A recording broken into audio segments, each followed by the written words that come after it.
sign, Aquarius, Gemini, and Libra. Kumusta po kayo guys? Okay, so ear sign, maraming salamat po sa walang sawang pagsubaybay sa ating pong mga reading. And paalala lang po na ang reading natin ay general reading lamang. So maaari po kayo guys makarelate. Maaari rin naman pong hindi, kaya gawing gabay lamang. Tignan po natin ano po ang gabay kapalaran po ng mga ear sign. Ear sign, Aquarius, Gemini, Libra. Gabay kapalaran po.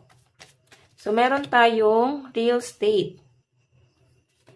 So, ear sign, tingnan mo ha, nakatingin ka sa property mo. So, I think, nagpaplano ka o pwede meron kang pag-iipunan. Meron kang gustong bilhin. Kung hindi man to guys, property, pwedeng gamit na gusto mong bilhin sa sarili mo. Pwedeng meron kang paghahandaan dito. Okay, ayan. Tingnan pa natin. Meron po tayong good news, di ba? May paparating na magandang balita sa mga ear sign daw po ngayon. I think para bang may surprise or para bang may himala na mangyayari daw po ngayon. So, kung ano man yung inaantay mo, ano man yung para bang hindi mo naman guys ine-expect, kung hindi mo man inaantay, is maaaring paparating sa inyo. So, yung energy mo kasi dito guys, siguro meron kang marireceive na gift, message, or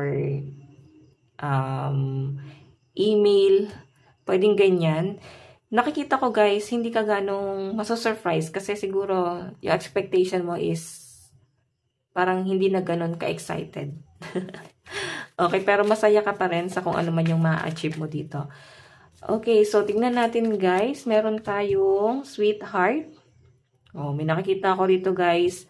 Pagdating sa connection nyo ng person mo, hindi lang stability yung pinag-uusapan nyo, kundi ang inyong pagbubuo. Pagbuo ng pamilya. So, may nakikita ko rito na may gusto na pong magkaroon ng anak. And nakikita ko rito na mukhang ito na nga, mabibiyayaan na. Baka ito yung good news na paparating po sa inyo. Sa mga naghahangad ng anak, no, ayan, mukhang may good news na paparating. May nakikita lang ako rito guys. Trap kasi. Okay, ear sign, parang ano siya. Meron dito hindi pa, yung isa sa inyo hindi pa ganun ready, pero or nasa-shock siguro siya. Hindi naman siguro hindi pa ready. Baka nabibigla siya. Para bang totoo ba? Meron na ba talaga? Mga ganun. So, siguro hayaan mo natin, i-fix niya yung sarili niya. Okay, so tingnan natin guys, ano pa po additional message. So guys, ang lucky number mo is 70, 42, and 21.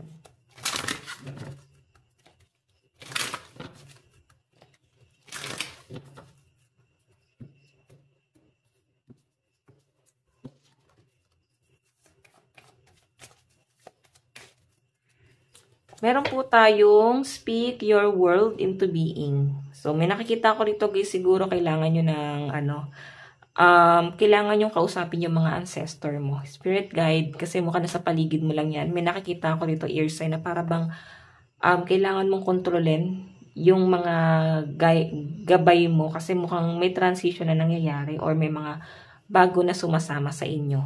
Okay? Mararamdaman mo na parang biglang nanghihina yung energy mo.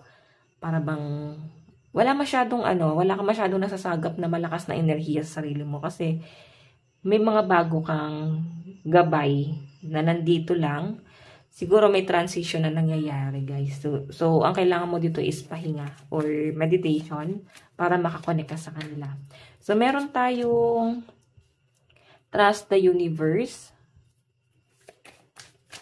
Ayan. Diba? Si universe na po yun nandito. Ibig sabihin, magtiwala kami, magandang plano sa inyo sa universe. And attune to the divine. May nakikita ko talaga ditong good news na paparating po sa inyo eh. Okay? And yung mga bagay na hindi mo kontrolado, i-release mo na. Guys, ayan, maaring ang kadil mo is Gemini, Aquarius, and Pisces. Tignan pa natin guys, pagdating sa inyong love life.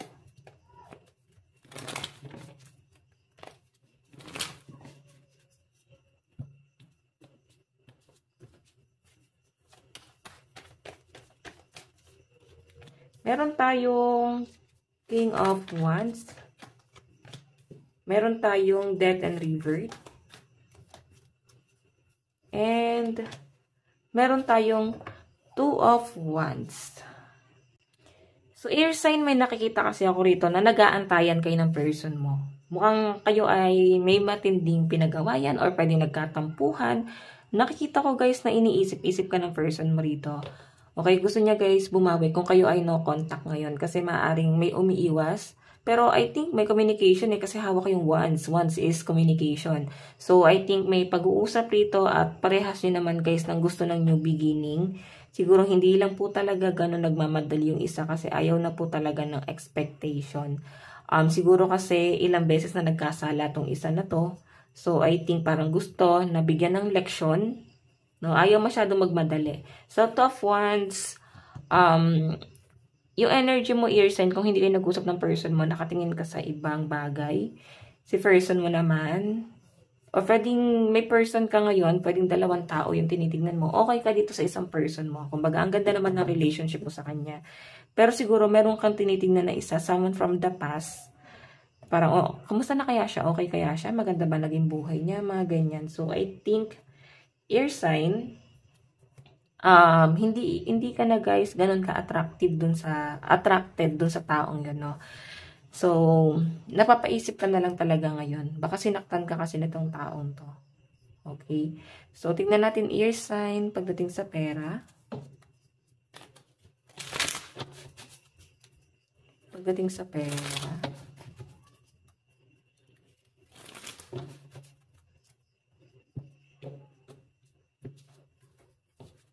Pagdating sa pera. Meron po tayong 7 of Pentacles. So, nakikita ko yung pagiging workaholic mo dito. Pero siguro nahihirapan pa mag-adjust yung iba sa inyo ear sign. Sa bago mong environment, pwedeng bagong trabaho. Ayan, nahihirapan ka pang mag-adjust dito. Kaya para iba sa inyo, hindi ka pa ganun ka, hindi mo pa ganun kagamay or hindi ka pa ganun ka-excited sa trabaho mo ngayon. So, meron po tayong Temperance, ayan, mukhang may pag-a-adjust ka talagang ginagawa ngayon sa trabaho mo. Nakakapanibago yung energy. Yung iba sa inyo guys, pwedeng may promotion na nangyari. Tignan mo ho, King of Cups para bang kakausapin ka ng mga boss or pwedeng iba sa inyo, na-promote ka na nga. Okay, kaya para bang bago yung mga katrabaho mo kasi hindi naman sila yung, hindi naman sila yung lagi mong kasama. Ngayon kasi promoted ka na. So, I think, nasa ibang ka na, company. Okay, ibang department, ganyan. May nakakita ko rito guys, may mga interview or pwedeng marami na kayo guys in-apply ang trabaho. Ayan, King of Cups, may mga interview nga dito. Okay, so may mga, yan yung mga nag-a-apply guys ng trabaho. So galingan nyo, nakikita ko naman na makakapasa kayo, isa sa mga in-applyan mo. Wag lang kayo guys susuko, okay? So, tignan natin guys, love advice. Love advice. Meron tayong flirt. Napaka-sweet naman ng person mo. Nakikita ko yung pagiging malambing niya rito.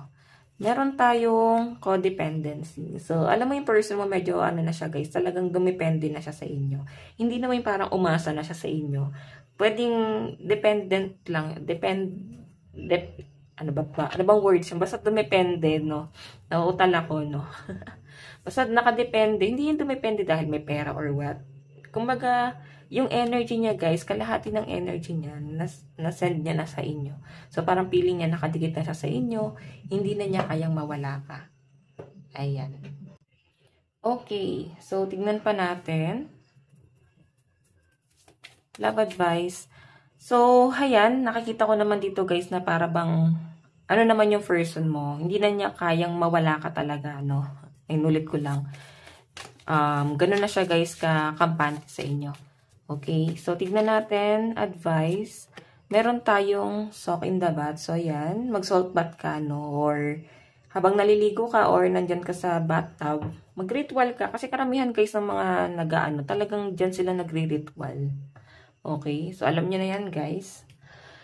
Okay, so ear sign, ito lang po ang inyong reading. Hanggang sa muli. God bless and love you. Thank you.